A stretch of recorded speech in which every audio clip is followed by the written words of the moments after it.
Our MC Mujin fights the squad leader, Cheolboin, and he's playing with him like a kid, even dodging an attack in midair. This pisses Cheolboin off, and he demands that our MC fight him like a man. Mujin then drops down, picks up his 100-kilo sword like it's nothing. As they both lunge at each other, Mujin quickly pulls his sword back and strikes Cheolboin's blade so hard that it knocks his sword back. Taking this chance, he punches Cheolboin in the face so hard he almost flattens his nose and sends him crashing to the ground. The others are shocked because he was never this strong before. To understand why our MC can do this to a squad leader, let's go back to the beginning. Our MC, known as the Divine Demon, is a powerful swordsman who finds himself going up against 9 powerful sect leaders in a quest for vengeance. His amazing and terrifying sword skills allow him to match up to the sect leaders. He cuts them down with so much precision that they are all confused as to how he is doing it.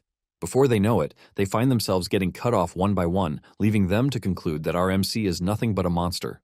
Even when those who were still standing managed to pin him down and push a sword through his heart, he pulled through and sent them all to the afterlife, ultimately stamping his name as the Divine Demon. Just when he is about to die, his life flashes before his very eyes, and he feels the sense of relief of having fulfilled his mission. Our MC remembers when he was getting jumped by 3 kids, since he was a troublemaker in the Murim. He was ultimately saved by his master, who trained him. But in the end, he lived by the sword, killing people left and right. He wonders if life is all about what he did, and in that moment, he remembers his late wife. The best moments of his life were the ones he spent with his wife, but they were later taken away from him. In tears, he wonders what the meaning of his life really is, and in the end, he closes his eyes in death. Suddenly, he hears ranting all around him, and he assumes that he is in hell until he opens his eyes to see some annoying group standing in front of him and trash-talking him. Our MC is totally confused as he doesn't understand a thing about what is happening. Standing beside him are 2 kids, and the male child is defending his elder brother, saying they can't hand over the clan's martial arts when his brother is still alive. He mentions that no matter what happens, the martial arts must remain in their clan, the Flame Hua clan. While our MC is still questioning what is happening, the opposition leader suggests that they make a deal to remove all of their worries. He calls our MC, Hua Mujin, and tells him that he is ready to offer money since his clan is utterly poor. In return, Mujin will wager his clan's martial arts, but they are going to duel for it. The winner of the duel then takes everything. The little boy is shocked when he hears this, since his elder brother, our MC, is totally useless when it comes to martial arts. Our MC is tired of all the noise, and he is forced to ask the group who the hell is Mujin when he knows that he is entirely someone else. His so-called younger ones are left confused when he says this, and they stare at him like some kind of madman. Even his rival is forced to ask him what he said, and he reveals that he is known as the Divine Demon, but this only cracks him up, and he suggests that Mujin call him the King of the Underworld instead. Apparently, his annoying rival is Cheong Dobo, and he is the second son of the Cheonghua merchant group. Mujin's siblings are pissed that his madness is already getting out of hand, which is why he is saying trash. Even the master of the Cheonghua merchant group, Bu Choyon, makes fun of the clan, saying their clan is already done for, since the eldest son is in a bad mental state. Mujin remains silent as he tries to understand what is really happening. Since he is not saying anything, Dobo assumes that he has accepted the duel, and he informs him that the duel will be held at the Byung Pavilion next month. Dobo reminds Mujin that they made the deal under the martial arts code, and he is not allowed to break it because there will be consequences for it. After the group is gone, Mujin's supposed siblings turn to him, asking him what he plans to do since they have forced a duel on him. What makes it worse is that Mujin has not even swung a sword before. Mujin laughs out loud when he hears this, since he knows that swordsmanship is everything that he lives and breathes. He tries to aura farm by accessing his inner energy, but he suddenly realizes that it is gone, like totally gone with no ounce of it left. Frustration sets in when he also realizes that his body is very frail and weak. His sister bursts into tears, begging Mujin to come to his freaking senses.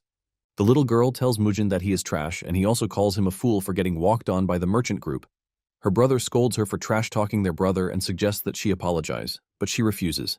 She blames Mujin for their parents' deaths, and she runs off in tears after saying this. The little boy apologizes on his sister's behalf, saying she sometimes loses herself in anger, and after saying this, he also leaves. Mujin is utterly confused because he can't believe that even children now hate his guts and they call him a madman. Mujin is confused, and he knows that the last thing he remembers is cutting through the sect leaders without mercy. Mujin believes that he should have died peacefully, but he has suddenly found himself in a strange body. He crashes to the ground in frustration, wondering who the kids are. Just then, a weird dude, who happens to be his assistant, comes running over to him, asking him why he went outside with his frail body. He claims that he has been worried about him, but Mujin simply asks him who he is because he obviously doesn't know him. The dude, Masok, is surprised to hear this, and he assumes that Mujin is suffering from another seizure due to the madness affecting him.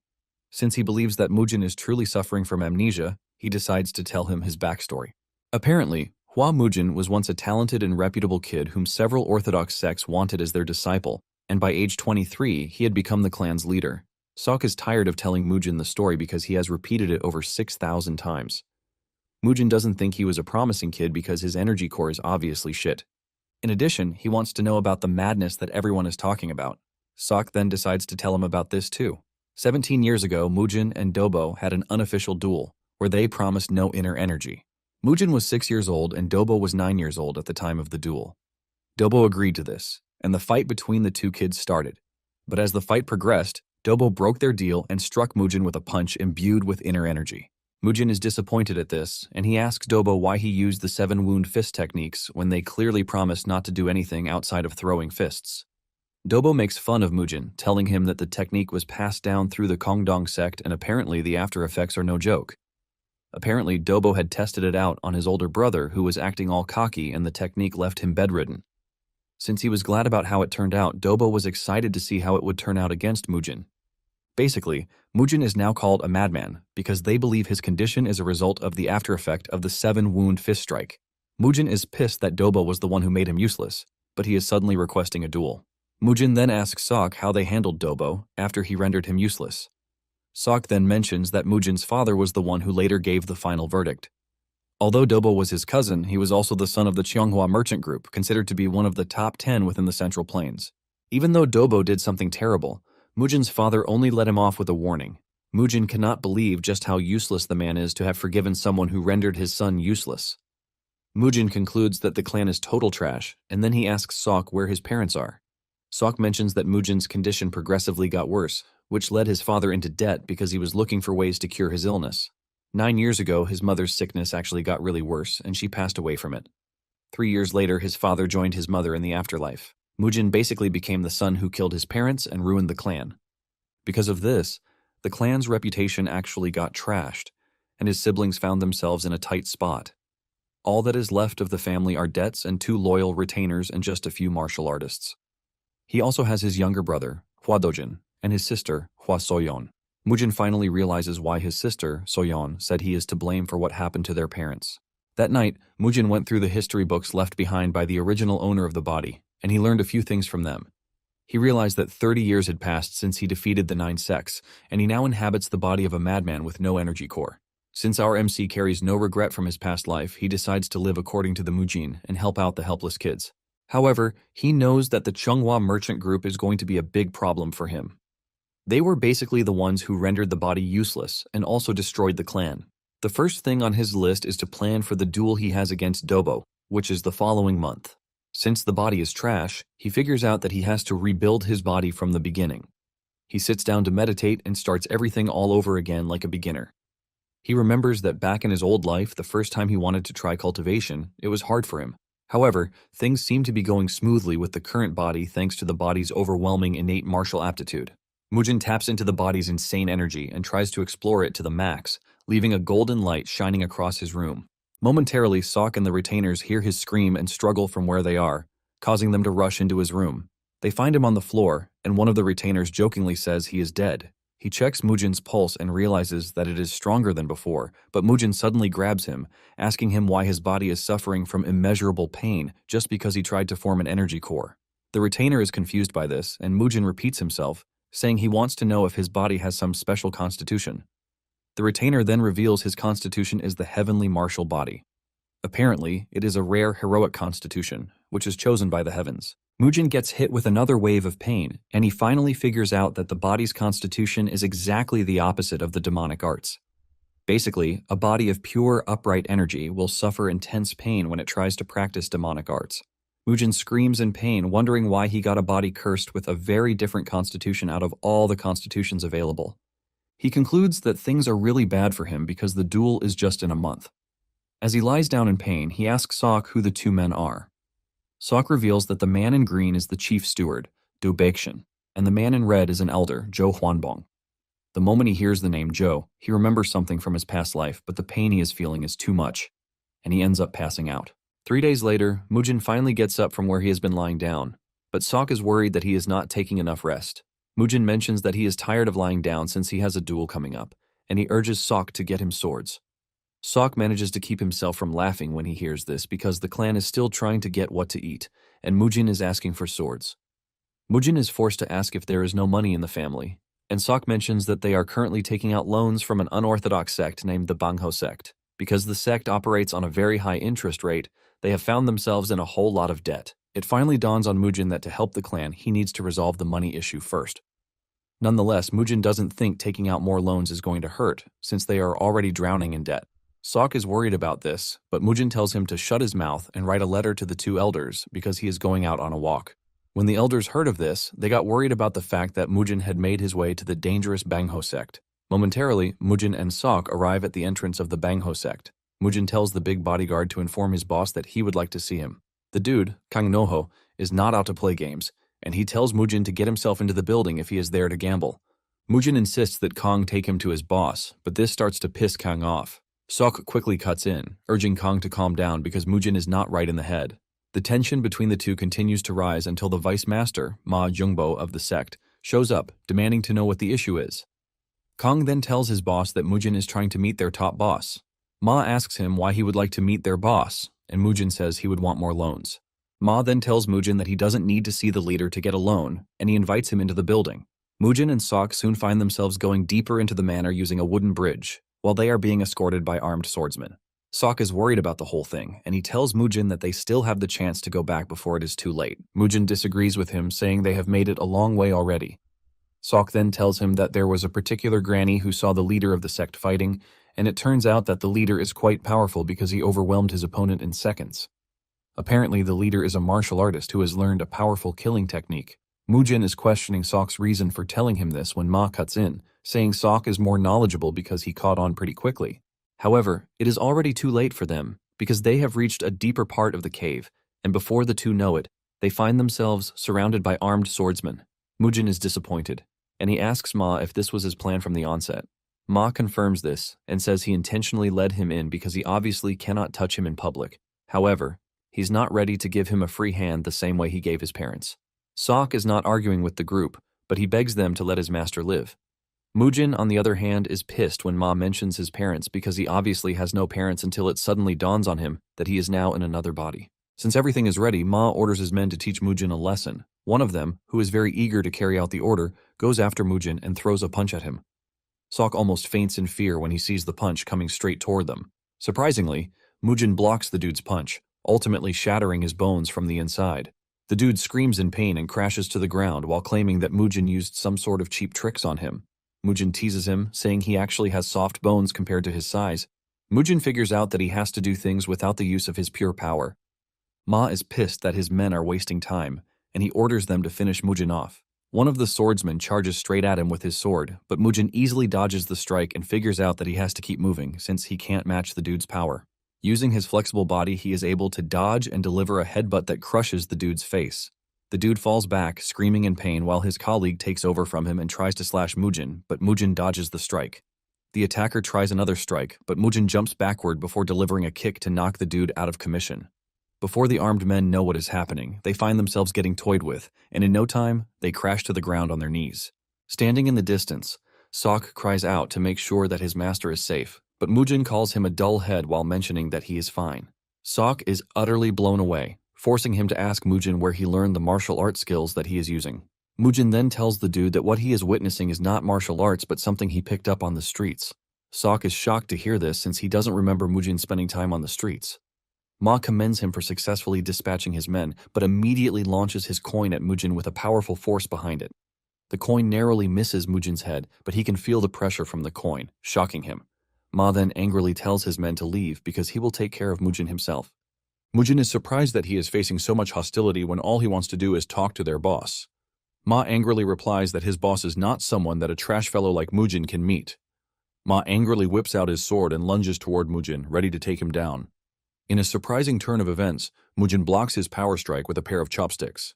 Ma is shocked when he sees this, But little does he know that this is all Mujin could get, since he has no money for a sword. Mujin and Ma continue to exchange blows, but Mujin stands his ground with some excellent martial arts. Before Ma knows it, he finds his hand impaled with one of the chopsticks. Ma cannot believe that Mujin was able to find an opening even though he was trying his best to cut him down. While Ma is struggling, Mujin is busy having fun, while telling Ma that he might just regret himself if he decides to underrate chopsticks.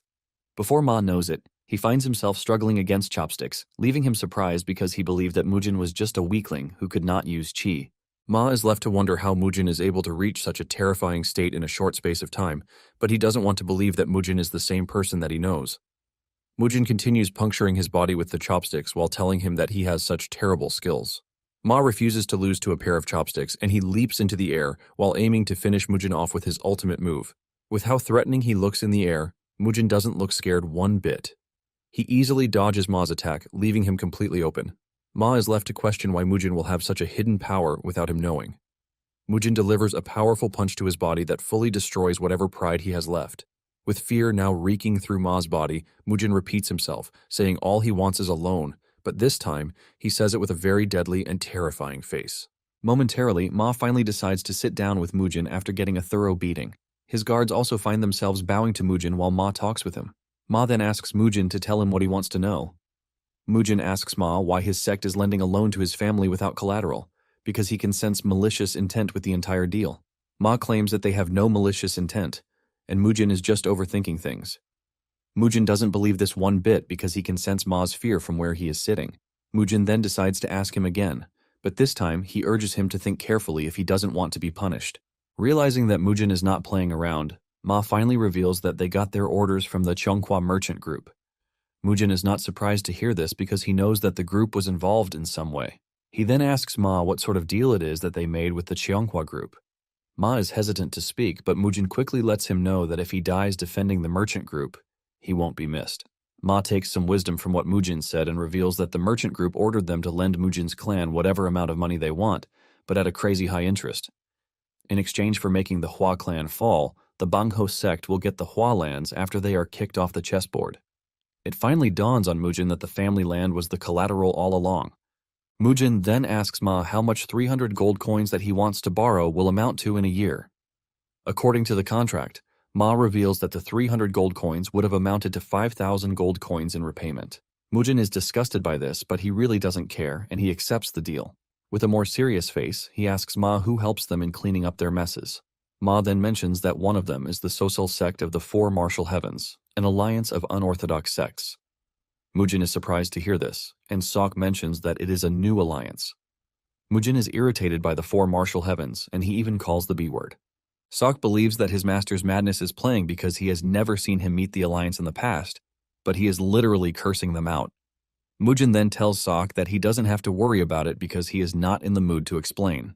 Mujin is already getting tired of waiting, forcing him to ask about the dude who went to bring the money. The dude soon arrives with a box filled with the 300 gold coins that he needs. Mujin's eyes light up in happiness when he sees this, and he assumes that it should be enough. He tells Sok that it is time for them to leave, but Sok is still skeptical about the whole borrowing of a thing. Mujin simply tells him to shut his trap hole and take the money so that they can leave. Ma and his guards escort Mujin to the entrance when he is about to leave. Mujin then tells him to write down the date in his ledger, and he promises to clear all of the clan's debts once he has finished his business with the Cheonghua merchant group. In addition, Mujin warns Ma about taking money from the common folks, and failure to adhere to this will lead to serious punishment. Ma acknowledges the order, but deep down, he is pissed, and he cannot wait to see Mujin get screwed over. Momentarily, Sok and Mujin arrive at the house, and they are welcomed by the two elders. They immediately become worried when they see blood on Mujin's clothes, but he assures them that it is not his own. They ask him what happened at the sect, and he tells them that he simply went to borrow money. Mujin claims that the clan is in need of money because they need to feed their warriors to prevent the little they have left from running off. The elders don't want to believe that it was the sect that borrowed Mujin the money, and they assumed that he stole it. Mujin tells the elders that the sect has everything documented in their ledger, according to what he told them. Mujin then tells the elder that all he needs from them is to take care of his siblings and make sure that they are well fed and clothed. After handing out his instructions, he simply wishes them luck before walking away. Mujin then visits his parents' memorial room, but since he didn't have parents in his past life, he has no idea what to say. He finally opens his mouth to tell them that the money issue has been solved, and he also promises to take care of his siblings and servants, and by this, he urges his parents to rest in the afterlife. He also assures them that he is going to beat the brakes off of Dobo for challenging him to a duel. Unknown to him, he is being watched by Soyeon and Dojin, and the kids look absolutely impressed. Later on, Mujin ordered 3 swords that weigh 50 kilograms, 80 kilograms, and 110 kilograms respectively. The servants who brought in the swords almost broke their backs while doing so, but Mujin is just glad that his swords finally arrived. Sok is forced to ask him what he plans to do with such heavy-ass swords, and Mujin smiles, saying he plans to do what everyone else does with a sword, which is obviously swing it. Mujin excitedly reaches for the 50-kilogram sword and plans to start with it. However, his smile soon fades when he realizes that the sword is too heavy for him to lift. He concludes that the body is nothing but trash. However, he is not ready to give up. Nonetheless, he realizes that he can lift it a bit if he uses his 2 hands. Mujin can see Sok staring at him in disgust, and he urges him to get down to preparing his meal. He reminds him to add loads of meat to his food, and Sok dejectedly walks away in worry. Mujin sits with the sword, with the push that he has just 2 weeks to train his heart out before the duel. His body's constitution, which is the heavenly martial body, is the total opposite of the demonic arts that his master taught him. He figures out that the only solution he has is to learn the martial art of his master's friend, the peerless 9 swords. Refusing to give up, he starts swinging the sword by force inside the house. Meanwhile, Dobo has gotten the information that Mujin dealt with the Bangho boys so harshly that they will not be able to move for 2 weeks. Dobo is surprised to hear this since Mujin lacks an energy core to have pulled it off. Dobo smiles evilly while thinking of preparing something sinister ahead of the fight. Dobo is also excited to see what Mujin has hidden inside him when they finally go against each other in the duel. Momentarily, Mujin begins training his body in the hardest way possible. He figures out that he should be able to push the body to its limit since it's a body blessed by the heavens. While training, Sok is always preparing whatever it is that he needs. He believes that with the preparations, he will finally get the chance to start his training fully. He picks up the 50-kilo sword and starts swinging it around, while remembering what his old master told him. After trying out the first form, Mujin wastes no time graduating to the second form. He remembers what his master told him that no matter what weapon he faces, he is going to come out victorious. As the training progresses, he realizes that he is already getting overwhelmed, but he figures out that he has to endure it. In no time, he finds himself wielding the sword comfortably, and even leaping around the room as if the sword were not heavy. Momentarily, he moves over to the third form, while also trying his best to control his chi to become as powerful as it can. To help him with his training, he has a bunch of training items already prepared to simulate what a real battle will look like. His first opponent was a hardball, which he managed to dodge for some time before getting hit from behind. After this, he faces off against spiked bamboos, and by using the fourth form of the sword, he cuts down the bamboos. Apparently, his sword skill might look simple, but it is quite dangerous as it can cut through a whole load of things. Even with how much he tried, he was not able to hit logs flying at him with his fourth form, forcing him to graduate to the fifth form. This time, he slices them all with his powerful fifth form. With his sword's power, he is confident that nothing can stop him, and numbers are nothing. After moving past the logs, he faces off against candles placed in bamboo, and for this, he employs his sixth form. He swung his sword so hard that it blew out all of the candles at once. Once he overcomes this, he figures out that his next stop is outside the house, where he can use his seventh form. Using his powerful seventh form, he scales through yet again. In no time, he reaches the ninth form with the determination that there is nothing his sword cannot cut through. He finally reaches the peak stage for the sword, and Mujin crashes to the ground in relief. But at the same time, he is not entirely pissed because he can't replicate his final form from his old life. He remembers taking teachings from his teacher when he was younger. But at the start, he never really took his master's teaching seriously. He believes that his master's friend was just taking a piss, while saying the trash and impossible feats about cutting down everything with a sword. His master admits that it might sound crazy, but he is not willing to allow his friend's martial arts to die. Since he was not able to properly inherit it, he wants Mujin to do so on his behalf. His master let him know that his late friend was the only swordsman who could go head-to-head with his skills. To make it more interesting, he had no chi, but Mujin's master says there is the possibility that he was using movement arts.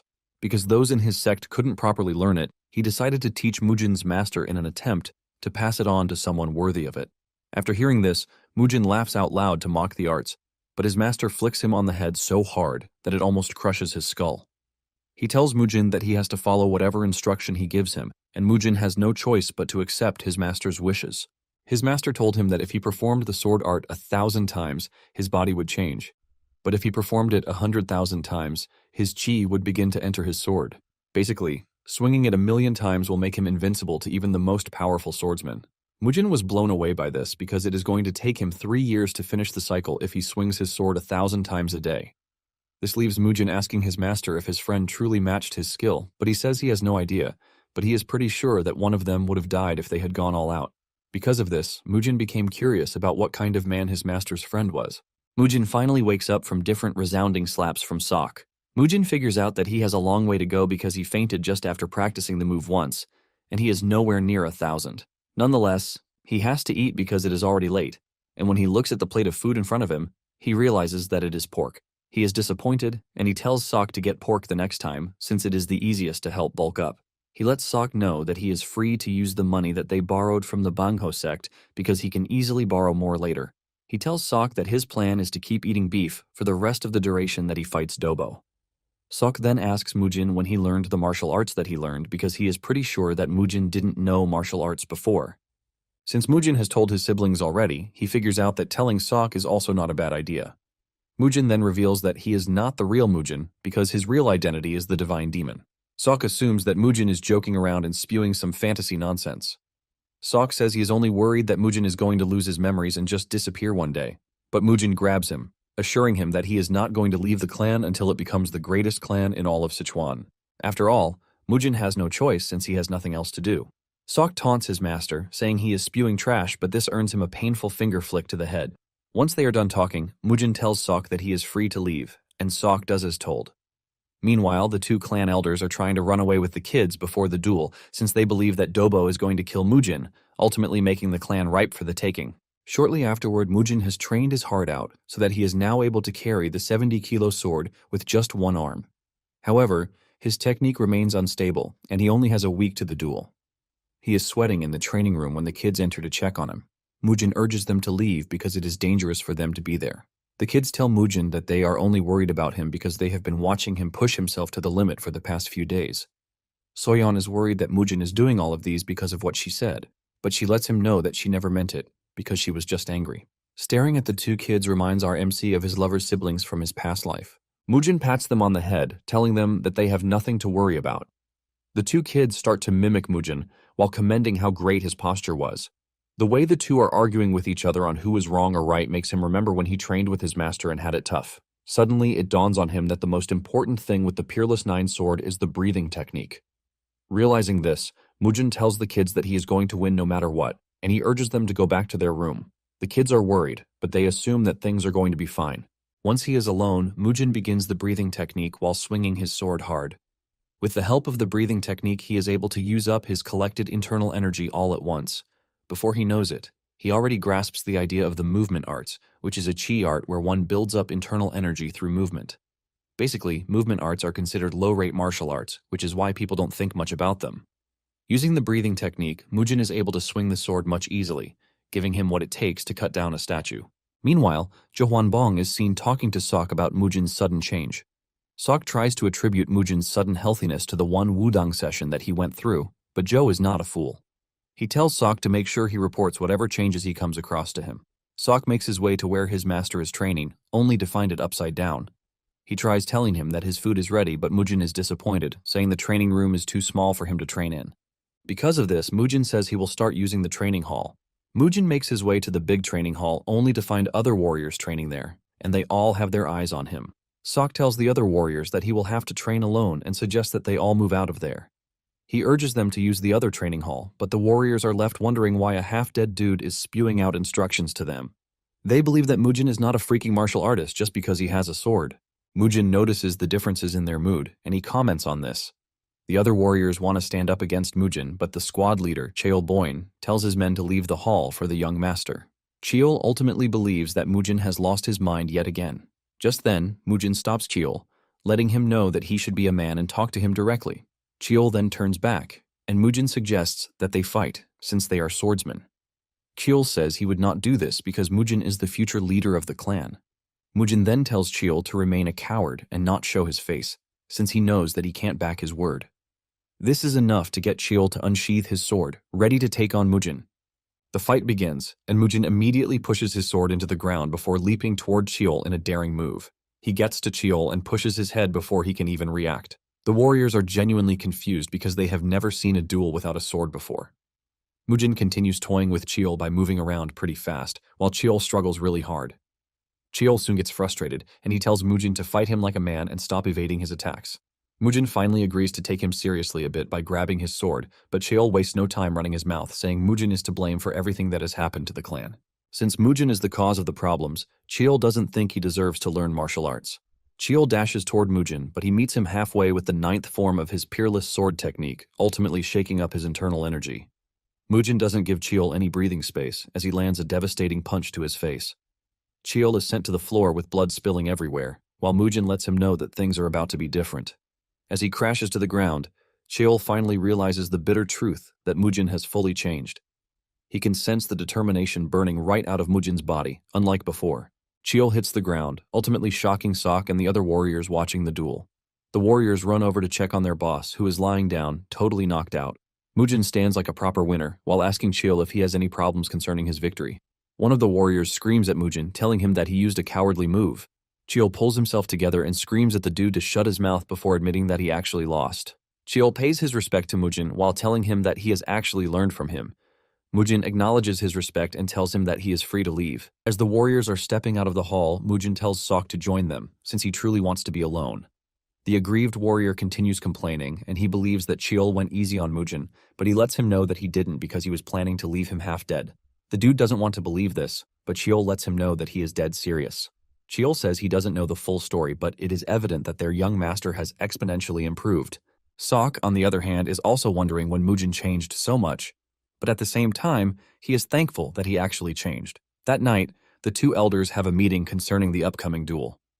The two have been in the clan for over 36 years and have been loyal ever since then. They talk about how amazing the Flame Emperor was during his younger days. He was a competent young man who showed off martial arts in such a way that even the powerful Tang clan had to admit that he was one of a kind. Basically, the elders were mesmerized by his strength, and they both swore allegiance to him. Joe believes that they are trying to break the loyalty, but Do disagrees, saying they just need to resolve the bloodline problem. Do says they have been looking after Mujin for 17 years, but the clan has been in decline ever since then. The two believe that they have done enough, and there is no way the Flame Emperor is going to blame them once they reach the afterlife. Basically, they have gathered the money they need to relocate, and in addition to this, a few martial artists to help them out. Du then tells Joe that he should leave first, while he stays behind to look after Mujin some more. Apparently, the martial master of the Kongdong sect hired by the Qianghua will be the witness for the duel. Joe is surprised to hear this, since it is all pointing toward cheating. The merchant group is basically an evil bunch of craps who will make sure that there is nothing left of the Hua clan. Du tells Joe to take the kids and wait for him at their promised location, even though it will be a huge shock to the kids. Later on, Mujin realizes that the amount of beef he is getting smaller, leaving him to ask Sok why this is. Sok then reveals that the steward is giving him little money, and even though Mujin is pissed about the whole thing, he leaves it aside to show Mujin his cool outfit. Sok crushes his beautiful imagination by telling him that he looks better when he was all bandaged up. When it is time to leave for the duel, Mujin runs into Do outside the house. Mujin initially thinks he is there to stop him, but he says no, revealing that he is actually there to follow him to the duel. Mujin figures out that Do is just worrying himself when all he plans to do is beat his rival to a pulp. With this, Sok and Do join Mujin on the way to the duel venue. At the arena, everywhere is bustling with a crowd who want to see the duel and those who are there to make bets. Because of the high odds placed on Mujin, most put their money on him. Momentarily, he arrives at the arena with lollipops in his mouth, and those who saw him believe he is a weakling and would even prefer to cancel their bets. When he steps into the arena, he meets Choyeon, who asks him if he really wants to go ahead with the duel. The spectators, hearing this, believe that Mujin was the one who requested the duel first despite his weakness, and they believe that his madness is running riot. Mujin is utterly pissed when he realizes that the group is already painting them as the bad guys, and he plans to punish them for this. Mujin confidently tells Choyeon that he is not going to sit around and let her steal the secret manual of his clan, which is precisely why he has to fight them. The spectators are shocked to hear this because they never expected a merchant group to go after a martial arts secret technique. Choyeon is totally confident about the way things are going, and she believes that Mujin will pay for trying to act cool. The fire is set and all preparations are ready for the duel. The host announces that the duel's witness will be Han Yigong of the Kongdong sect. Han is seen standing on the balcony, looking all cool and strong, ready to bear witness to his master's wishes. He tells Dobo and Mujin to both fight fairly in front of the watching crowd. Just then, Dobo makes a shocking revelation, telling Mujin that the martial outfit that he is currently wearing was sent personally by him as a commemoration of Mujin's return. Mujin smiles when he hears this, and he whips out his large sword, telling Dobo that he will have no choice but to return the remaining goods after the duel. The entire crowd is shocked to see this because they have never seen anyone engage in a duel with such a large sword. In addition to this, they all believed that the Flame Emperor is known for his bare-handed martial arts. Even Do is shocked, and he asks Sok if Mujin said anything unusual. Basically, the two initially suggested that Mujin run because they believe he has no way of defeating his opponent. However, Sok is starting to have some sort of belief in Mujin, saying he might have a chance, but Do's conviction is completely different. Once both sides are ready, the referee hits the bell to start the game. Enraged, Mujin goes after Dobo right off the bat. He swings his large sword at him, delivering a powerful and devastating attack. Dobo narrowly dodges the strike, but it destroys the ground that it hits. The spectators are blown away because they never expected Mujin to be that fast and exceptionally strong. What everyone believed was that Mujin had no martial arts capability, but he was moving in such a crazy manner. Even Dobo is utterly shocked since he was expecting a very easy duel. Mujin continues with his attack as he charges toward Dobo yet again. He continues swinging his sword at him, but Dobo manages to block his hit, and they stand toe-to-toe against each other. This leaves a clashing sound and a glorious sight for them to see. Choyeon is surprised that Mujin is actually staying in the fight more than she gave him credit for. However, she is convinced that no matter what training he has done, he is still nowhere near Dobo. Mujin continues swinging his big sword at Dobo, but he easily dodges it, thanks to his flexibility. As the fight progresses, Dobo manages to land a counterattack that sends Mujin backwards, and he swears he is going to leave Mujin in a worse position than before. He is confident that he has what it takes to break a man's will. Standing at the balcony, Do confesses that he is impressed by how Mujin is holding out in the fight. Sok then tells Do that with what he is looking at, Mujin has not even revealed his trump card yet. Do believes that Sok is saying trash, but Sok mentions that he secretly watched Mujin train on his own, and he assures Do that something more powerful is coming. As the fight progresses, Mujin figures out that his strength is currently on par with Dobo's, leaving him to question the training procedure. However, he is not worried because no matter how strong his opponent is, he will always win, and this time he plans to kill Dobo. Meanwhile, Jo is transporting Mujin's siblings, and he has arrived at his destination with them sleeping. He remembers Do telling him that the reason he is not coming yet is because he would like to stay around and gather whatever remains of Mujin after Dobo kills him. Even though Jo doesn't know if what they are doing is right, at least they have started already. Back in the arena, the two are still going at each other. Mujin is not worried because he believes that Dobo is nothing but a rookie to him. The two continue to trade blows, and even though it appears that they are matched, some believe that Mujin actually has the upper hand. People have started talking trash about Mujin, saying he is not that impressive. Just then, Dobo launches a powerful attack that he aims straight at Mujin. Do and Sok almost faint as they watch the attack go straight for Mujin, and all they can do is pray that he actually dodges the attack. Realizing that Dobo is onto him, Mujin employs the Peerless Nine Swords first form, the preemptive step. Dobo lands his hit, but thanks to the technique that Mujin used, he is able to block it, leaving the crowd in shock. Even Dobo is shocked, and he is forced to move backwards. Realizing that Mujin is going crazy, Dobo gathers his inner energy in preparation for a final strike. However, Mujin makes fun of him, saying his inner energy gathering is too slow. Mujin then activates his technique's second form, and he dashes toward Dobo with so much malice. Dobo can feel this, and all he can do is block Mujin's attack in a struggle, leaving him totally confused as he cannot believe that he is losing to Mujin. Dobo puts all of his strength into blocking Mujin's attack, but before he knows it, his sword shatters right in front of him. Mujin's sword passes through, slashing Dobo really hard. Dobo is thrown to the ground while Choyeon screams in frustration, calling out Dobo's name. Dobo lies there in a pool of his own blood with his right arm missing, and Mujin automatically wins the duel. Mujin then walks over to Dobo's arm and says he will be taking it with him as payment for the 17 years of grudge. Choyeon is shocked to hear this, and Mujin says that the merchant group might actually find a way to reattach his arm. Han leaps off from where he is watching to check on Dobo. Choyeon also rushes at them, and Han mentions that Dobo's energy core has also been destroyed. Han stares at Mujin, asking him if he really had to go that far. Mujin acts confused, asking Han what he meant by what he said, and Han says there was a clear gap in their skills because the fight was already over a long time ago. Mujin then replies that since he has a big mouth, he also has a lot to say. Mujin then asks if it was really necessary to use the 7-wound fist strike on the head of a 5-year-old child with no martial arts skill. With pure rage in his eyes, Mujin tells Han that what he just did is merely a closure of a grudge that he has been holding for the past 17 years. Mujin also adds that they are about to start paying for everything they have done against the Hua clan. With clear malice, he urges Han and his subordinates to prepare themselves very well. Choyun crashes to her knees in pain, swearing that she will never forget what Mujin just did. As Mujin walks away from the stage, the spectators cheer for his victory because they are impressed by how he crushed Dobo. In addition to the beautiful things that they witnessed, they realized that they had never seen the sword he had used in the past. Basically, they are all hyped because a new martial arts master has been born. Du and Sok rush to meet Mujin, and he tells them that it is time they head back home. As he walks away, he suddenly turns back, asking Do if he has spent all the gold he entrusted to him. Du nervously replies that there is still a little of it left. Mujin then says he might have to stop by the Bangho sect because he would have to borrow money. Suddenly he tells Do that he doesn't care if he, Joe, and the other martial artists want to leave, but he lets him know that there will be great consequences if they try to take his siblings from him. He says this with so much killing intent that it almost cripples Du where he stands. Meanwhile, his siblings are already screaming at Joe for taking them away when they are supposed to be watching their brother's duel.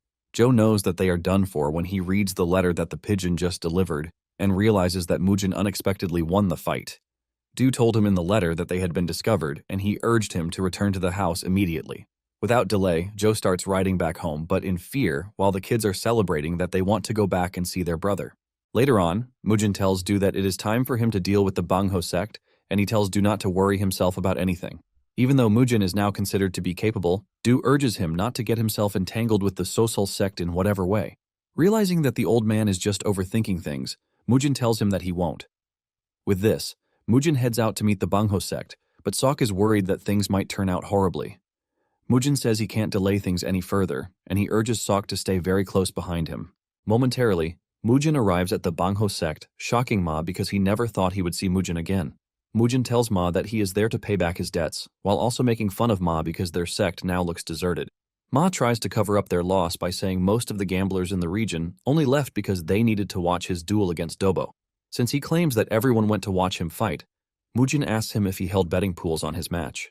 Without a doubt, Mujin is pretty sure that they gave him the higher odds, and from this, they would have made a bulk load of money. Since they have made some money, Mujin automatically reveals his interest, and Ma obviously knows that he is about to milk them. To avoid getting into any trouble with him, Ma tells him that they are going to express their gratitude. Mujin is pleased to hear this, since everyone obviously likes money. Ma can sense the cold aura coming from Mujin's body, and it simply shows that he is filled with so much killing intent. Mujin then asks Ma about his boss, and this shocks Ma, asking him why he wants to know where their boss is. Mujin slams his hand on the table, telling Ma that he is pissed when he has to ask a question more than once. Mujin is about to run wild when the leader of the sect, Chai Wung-gil, appears in the room. Mujin is surprised to see an ugly face who turns out to be the leader of the sect. Che confesses that his boys have already told him about Mujin, and Mujin asks him why it is so hard to see him. Mujin doesn't hold back from taunting him, telling him that he has an ugly face. Standing behind Che is an interesting fellow, and Mujin asks if the fellow is his servant. Flowing out of the dude is pure malice, and he turns out to be Death Black Crow from the Sosul sect. Black Crow scolds Mujin for eyeing his money, and even though he was told to avoid the Sosul sect, Mujin just found himself staring at one. Mujin simply tells the dude to keep his mouth shut if he doesn't want to die. Black Crow angrily dashes at Mujin, ready to tear him apart, and this scares Sok. Mujin doesn't feel any threat coming from Black Crow, as he is determined to take down anyone who gets in his way. Mujin throws a chopstick at Black Crow, and with so much power behind it, he punctures his hand. This is when it dawns on Black Crow that Mujin is not an ordinary dude, and he needs to take him seriously. Mujin then tells Black Crow that he wants no compliment from someone as trashy as him, but this gets Black Crow mad, and he angrily runs toward Mujin again. This time, Mujin decides to meet him halfway, and he runs toward him, but suddenly vanishes right in front of him. He appears behind him, shocking him. Black Crow frantically throws hands at Mujin, but he easily dodges while making it obvious that he is toying with him. Black Crow cannot believe that someone as young as Mujin is actually dodging his attacks. Mujin then decides to put one more hole in Black Crow. Mujin pushes the chopstick into his left eye, causing him so much pain that his scream scares those who are watching. Black Crow falls to his knees while calling Mujin the B word, telling him that the Sosul sect will come for him for attacking a member. Mujin is interested to see what the sect is capable of, and he kicks Black Crow in the head while telling him to urge the Sosul sect to come at him all they want. However, before the sect comes, Mujin lets Black Crow know that he is not leaving the room alive. Just then, Black Crow starts begging, telling Mujin that he is ready to give him anything he wants as long as he spares his life. Mujin is surprised that Black Crow desires to live, but since he offered him wealth, Mujin holds back from sending him to the afterlife. Black Crow says all his wealth is in Dechang, but he promises to bring them back. Mujin is ready to take the deal, but he assures him that he is a dead man if he doesn't return with the money. With fear creeping through his body, he rushes off, promising to be back as fast as he can. Once he is done dealing with the Black Crow, he turns to Che, who is already pissing his body, and he tells him that it is time they settle their debt. Che immediately falls to his knees, begging to be spared, while promising to give everything that he has. Mujin laughs at this, telling Che that he has nothing to offer him because his properties are already his. Che is confused when he hears this, and Mujin tells him to add the profits he has gotten out of commoners in addition to the lives he has ruined by manipulating martial clans to equal out his assets. With tears in his eyes, Che says he is willing to give Mujin everything, but this pisses Mujin off and he shatters Che's brain, reminding him that he can't offer him what he already has. Fear grips everyone watching this, and Mujin turns to them, asking them who is after him in the command line. Ma quickly steps up, saying he is the vice sect leader, and he falls to his knees, begging to be spared. He promises Mujin that he is going to live honestly if given another chance. Because he pleaded sincerely, Mujin decided to spare his life. Mujin then asks Ma how much Che was worth, and Ma starts with his house. He says everything is worth 4,000 gold, and Bungho's assets are about 10,000 gold. In addition, there is a 500 gold tribute from the Sozal sect. Basically, everything totals over 20,000 gold, and Mujin mentions that he wants everything to come to him. Ma then tells him that he is going to prepare everything and bring it to him. Mujin is pleased to hear this, since he wants everything handled without delay. Once Ma is gone, Mujin stares at the other sect officers with a very deadly expression, and he tells them to start negotiating their lives. This shocks them, and he reminds them that Ma is the only person he promised to spare. Fear grips them, and they start begging to be spared. Momentarily, Mujin returns home with several boxes filled with treasures and money, leaving Do shocked. He tells Do that each of the boxes has about 400 gold in it. Do tries to remind Mujin that the Bangho sect is backed by the Sozal sect. However, the main problem is not the Sozal sect, but who is allied with them, and this is a scary dude named Ju Sugang. Do adds that the sect also adds that the sect has the Black Crow and the Red Crow too. The moment he hears Black Crow, Mujin tells Do that he has already dealt with him. This shocks Do, and Mujin tells Do not to place him on the same level as him or Joe, because anyone who comes looking for the clan's trouble will end 6 feet under. After he is done saying this, he tells Do to get him some beef, and he also orders that his siblings are well fed when they return. As Mujin turns around to leave, Do cannot believe that Mujin has already put fear in Black Crow, who is considered a menace across the region. Do basically realizes that Mujin is totally different from the person he once knew. Meanwhile, Choyeon has hired assassins to take out everything dear to Mujin, but she orders them to bring back one of the kids alive. In the past, the Flame Hua clan was pretty successful, and the remarkable man known as the Flame Emperor drew admiration from countless martial artists who were always watching him. He even received praises from the prestigious Tang clan of Sichuan. In a single generation, the Flame Hua clan became a martial clan that no one could ignore. Those who are considered peak martial artists even think twice before messing with the Flame Hua clan. Because of this, there was a time when the people of Xichang would cheer passionately whenever the clan's members walked the streets. However, after the Flame Emperor died, the next patriarch showed how trash he is, and because of this, the Flame Hua clan gradually declined. Those who had been loyal to the family started walking away one after the other. With this, the image of the emperor who once ruled his world became split among those who remember him and those who don't. But the one thing that remains is that he is an extraordinary man. Because of the immense aura that Mujin has when walking, the elders start comparing him to the late emperor. Soon afterward, wounded warriors show up to tell Du that they have been ambushed by assassins, and Elder Joe and a bunch of warriors are the only ones fighting the assassins. The moment Du hears this, he realizes that the 2 young ones are in danger, and he tells the warriors to notify Mujin immediately while he goes ahead of him. In the forest, Joe finds himself standing up against the assassins, since the warriors with him have been taken down. Even in the face of immense danger, he stands strong with all readiness to protect the kids. Just as he is about to be overwhelmed, Du shows up just in time to lend him a helping hand.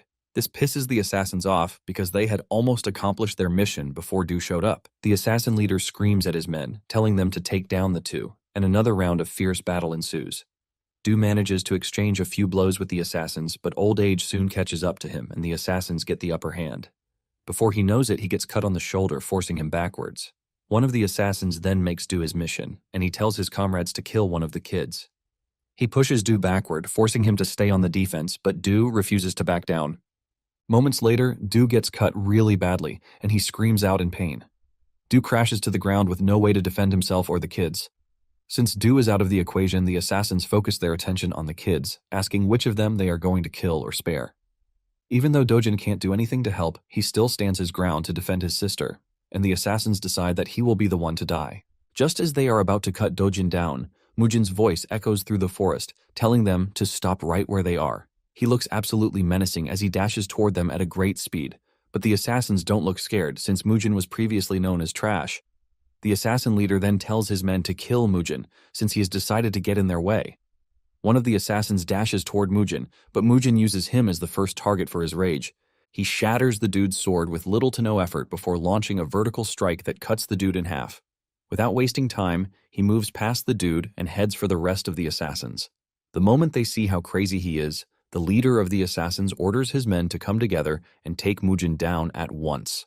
The group quickly gangs up on him, but before they can reach him, Mujin activates the Peerless Nine Swords' fifth form, called the Army Slayer technique, and he slices through all of them like tissue. One of them tries to get the edge on Mujin, but he easily dodges before relieving the dude of his head. This is when it finally dawns on the surviving assassin that they are going up against a monster. Before he can even make another move, his right arm has left his body and he screams in pain. Mujin then tells him not to make another move if he still wants to remain among the living. Mujin turns around to see Jo helping Do up, and Dojin is covering his sister's eyes so she doesn't see the carnage going on in front of them. Dojin assures his sister that they have nothing to fear because Mujin has shown up and has beaten up all the bad guys. Mujin walks up to the two and he asks them if they are okay. Dojin assures him that they are good, and Mujin suggests that they must have been scared. But Dojin tells him that he is not, claiming that he is the son of a martial master.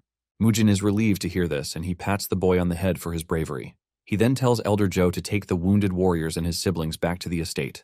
The moment the group leaves, Mujin turns his attention to the last assassin, telling him to keep his mouth shut about his chopped-off arm. Mujin then asks him if he was sent by the Chonghua merchant group. The dude hesitates before answering, and Mujin tells him that he might spare his life if he answers honestly. The assassin gets curious when he hears this, and he quickly reveals that Choyon hired them through the Death Forest faction. After telling Mujin what he knows, he asks him if he is going to let him just like he said. Mujin then tells him to run back to Choyon to tell her that he has wiped out the group she sent after his siblings, and to let her know that he is coming for her head next. Later on, everyone has their eyes on Mujin as he walks through the street with his body soaked in blood. Those who have been looking down on him in the past couldn't do that again, since they can't risk becoming one of his victims. The people are curious to know if the prodigy that they knew when he was a kid is finally back. After making sure he has farmed enough aura on the street, Mujin finally returns home and Masak comes running over to welcome him, but Mujin pushes his head aside. He asks Masak if the wounded warriors are all in the medicine hall, and he says yes. Masak reveals that Dojin and his sister are also resting in their chambers to regain their strength. Mujin is glad to hear this, and he tells Masak to prepare a bath for him. Moments later, Mujin soaks himself in the nice bath prepared for him by Mujin. While taking his bath, he thinks of his siblings and his desire to keep them away from seeing the bad in the world. Even though they are children from a martial clan, Mujin doesn't think it is right for them to be exposed to cruelty at a young age. However, at the same time, he is worried that he is projecting his past fear onto them. The next day at the medicine hall, Mujin walks up to Elder Jo to ask him about the Red Flame art manual. Jo is shocked when he hears this, and Mujin asks him why he is startled. Jo asks him why he is asking for the manual, and Mujin realizes that Jo is worried that he is going to relapse and tear things apart. Jo subtly replies that this is not his reason, and Mujin basically tells him that he is planning to train on his own, since Jo is currently out of commission. Mujin can also see that Jo is doubting his ability, but Jo denies this. Mujin then assures Jo that he has nothing to worry about because he is not going to throw a fit. Realizing that Mujin has no ill intentions, Jo finally provides the manual for him. After Mujin is gone, Jo expresses his worry to Do, asking him if he has not made the wrong decision by giving Mujin the manual. Do tells him not to worry because Mujin has been displaying some really excellent swordsmanship of late. Do says it was because of Mujin that they were able to survive the assassination attempt. Do also adds that Mujin appears to have been cured, and he believes that the Taoist's treatment is working. Jo agrees that the treatment is working, but at the same time he wonders if the treatment is also helping with his martial arts skills. Do also say Mujin's sudden improvement is something to note, and he believes that he had a fateful encounter because this is the only explanation for his sudden improvement. Jo is happy with the way things are going, and he believes that the clan's decline is finally coming to an end. At the training ground, Mujin calls his siblings together to train them. Mujin explains the concept of the whole training to them, telling them that they are expected to move very fluidly. He mentions that it is a fundamental movement technique that he created himself based on the countless real combat experiences. The two are impressed when they hear this, and Soyeon cuts in, expressing her shock, since Elder Joe claimed that Mujin has no real combat experience. Dojin cannot believe that his sister is basically saying things as they are. Mujin then suggests that they move past the boring talks, and he tells the two to come at him with the basic fist technique that they have learned. The two take their pose, and they come after Mujin at the same time, but their movements leave Mujin ultimately disappointed. The display from the two made Mujin wonder if the two were truly from a martial clan. He realizes that the two lack the basic movement to even be considered martial arts. Frustrated by the poor showing that they are displaying, he tells them to stop. He says they need to stop training for the day because his head hurts. The two are surprised that he is claiming he has a headache when they didn't even touch his head. Mujin then lies that the two are more skilled than he thought. He tells them that the only thing they need to do at the moment is to strengthen their bodies before learning any advanced techniques. After the two are gone, Mujin realizes that he has a big task on his hands and it won't be easy. He then realizes that his master must have had a hard time training him too. Nonetheless, Mujin is prepared to restore the clan to its greatness since he was the one to blame for what happened. In addition to this, Mujin aims to defeat the one person he failed to defeat in his previous life. Mujin then grabs his sword and he begins his solo training. And he can clearly see that the sword has gotten really light in his hand. He also figures out that his speed is increasing with every repetition of sword forms. Some days later, Do and Joe finally return to duty. Maesok tells him that they have done everything he asked, and he commends them for a job well done. But Maesok wanted more. Mujin angrily reminds him of what would have happened if he had arrived on the scene a bit later. Mujin then warns the elders, telling them that they are going to die if they ever pull such a stunt again. The two acknowledge this, and they bow to Mujin while apologizing for being foolish. Moments later, the said Taoist who treated Mujin Do Youngsu shows up. Mujin doesn't know who he is, and he has already insulted him before Maesok tells him that he is the Taoist who treated him. Maesok apologizes to the old man, saying Mujin has not fully recovered, which is why he is acting the way he is. But Mujin kicks him off for saying trash about him. Mujin then decides to play along, and he tells the old man that he is sorry for not recognizing him.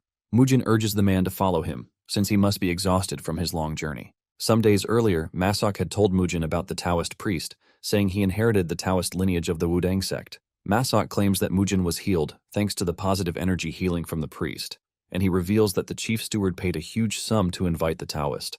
Now in the present day, Mujin is glad that he is finally meeting the man, which is why he is inviting him inside the compound. Mujin then asks him if it is true that he inherited the Wudang sect's Taoist lineage, and Youngsu confirms this, while acting all cool. He mentions that he is the only Taoist to inherit the essence of the Wudang sect's true lineage. The moment Mujin hears this, he stamps on his feet and asks him with all seriousness if he is truly the Wudang White Immortal, because he has never heard of any successor of Wudang's Taoist lineage still alive. Youngsu wants to act like a fool, but Mujin lets him know that he has a little time frame to come clean before he changes his mind. The Taoist maintains his innocence, asking Mujin if he is doubting the one person who healed him, but Mujin immediately whips out his large sword. He tells Youngsu that since he is claiming to be a Taoist, he says he should have no issue dodging his strike. Mujin swings his sword and barely misses cutting the old man in half, but the strike leaves a huge dent in the floor. Maesok and the elders panic when they see this because they believe he is going crazy. Mujin tells the trio to keep their mouths shut and get him water because he wants to show them something funny. The moment the water arrives, Mujin soaks Youngsu with it. Youngsu still tries to act like he knows nothing, as he asks Mujin if this is the way they repay kindness in the clan. Mujin ignores him and grabs his long beard, which immediately comes off, shocking the elders and Maesok. Even Youngsu realizes that he is screwed because they have found out that he is wearing a fake beard. Mujin makes fun of him, saying he even tried his best to glue the beard carefully. Youngsu soon finds himself answering to Mujin and his retainers, and Maesok asks Mujin what he plans to do to the dude.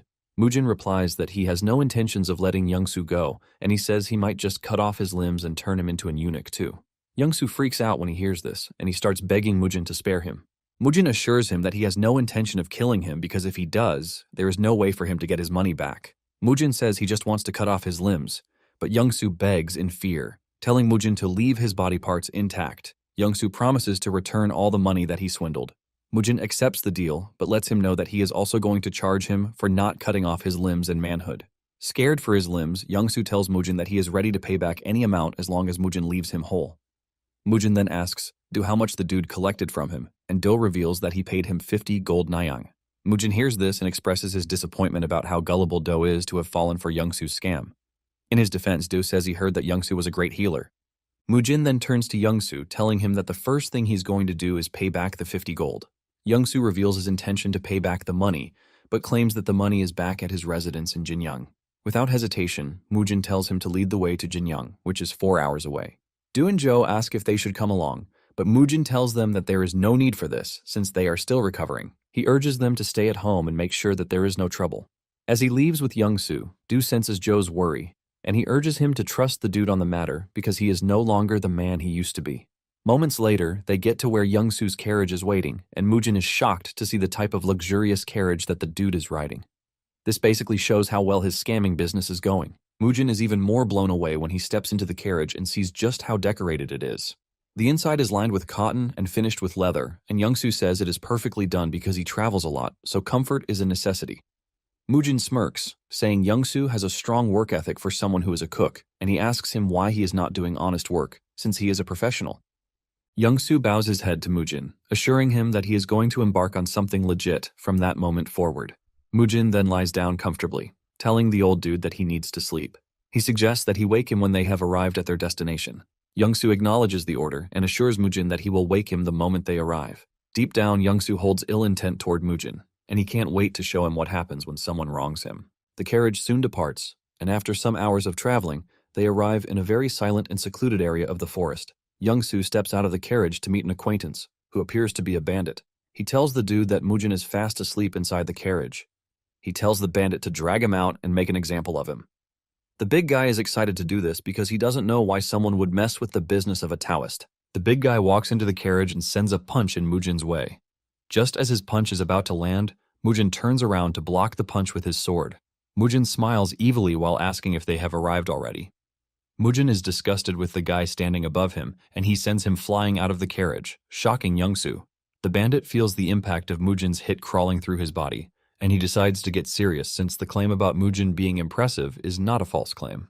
Mujin slowly walks out of the carriage, asking Youngsu when their destination ended up being an isolated forest. Mujin finally realizes that he is a target for the Taoist too. He thought he was just a scammer, but then he figured out that he had other schemes too.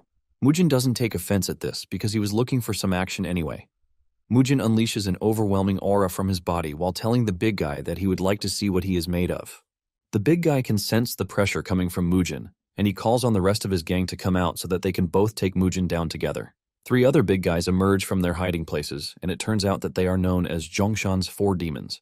The moment Mujin takes a good look at them, he can see that they are wielding demonic energy, but he doesn't say anything about this.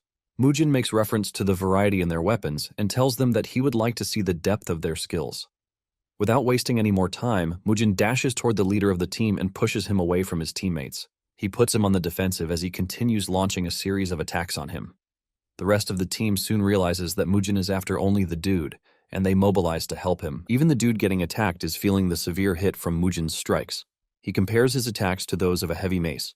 He soon loses his balance, and Mujin kicks him in the face, crushing his mouth. Just then, the rest of the team catches up, and the closest tries to take Mujin's head off with his axe, but Mujin easily dodges and delivers a powerful elbow hit to his belly, causing the dude to scream in severe pain. The other 2 try to take Mujin down with a pincer attack, but he dodges, forcing the 2 to overextend their arms. This creates an opening for Mujin to easily punch one of them to the ground. Mujin then goes after the last dude, and the dude tries blocking Mujin's attack with his sword, but it shatters right in front of him. Mujin's sword almost cuts the dude in half, but Mujin holds back. The dude's life flashes before his eyes, and while he is still trembling from this, Mujin sends him flying with a powerful kick to the chest. With this, Mujin takes the 4 down, and he has them on their knees, struggling to breathe. During the fight, he has confirmed that they are using demonic arts, but this leaves him wondering how there are demonic arts in the Central Plains. Mujin considers them his juniors, and he doesn't want to kill his juniors. He is contemplating on what to do when the leader of the team screams out, telling Mujin that they are conceding defeat.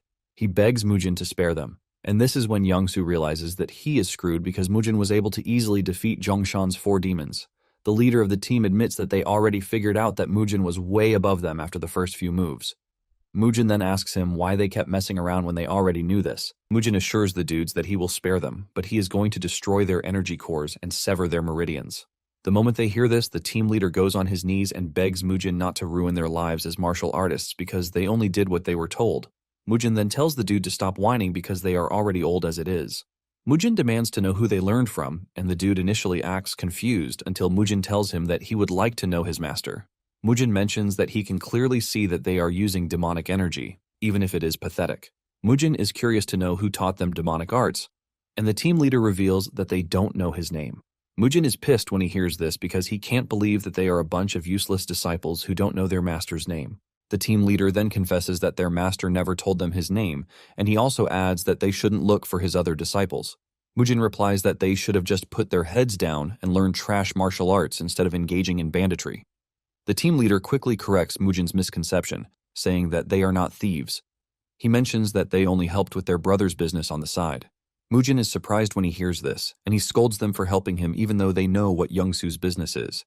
This is when the team leader reveals that they believed he was in the business of saving lives. Mujin decides to let them go, and he tells them to stop being lackeys for Youngsu. He threatens to kill them if he ever sees them do bad things again. The team leader thanks Mujin for having mercy on them, and Mujin turns to Youngsu, telling him that the amount of the bill he is going to pay has just increased. In fact, he is going to pay for messing with his mental health, and this leaves Youngsu totally horrified. After the carriage leaves, the four brothers suddenly awaken to the fact that Mujin is someone worthy of being their master. The four then chase down the carriage and they get it to stop. Mujin is wondering why the carriage stopped until he steps out to find the four bowing to him and calling him boss. The four tell him that they are pledging their loyalty with the assurance that they are going to serve him until they die. They beg Mujin to take them in, but Mujin believes that the four are suffering from being beaten up by him. He tries to discard them, but the four roar even louder, demanding that he take care of them while revealing that they are still quite young. This comes as a surprise to Mujin, who thinks the four are old dudes since they all have ugly faces. Well guys, that's the end of the video. If you like this video, comment next part in the comment section. Also subscribe to the channel, hit the bell, and like the video. Thank you for watching and see you next time again.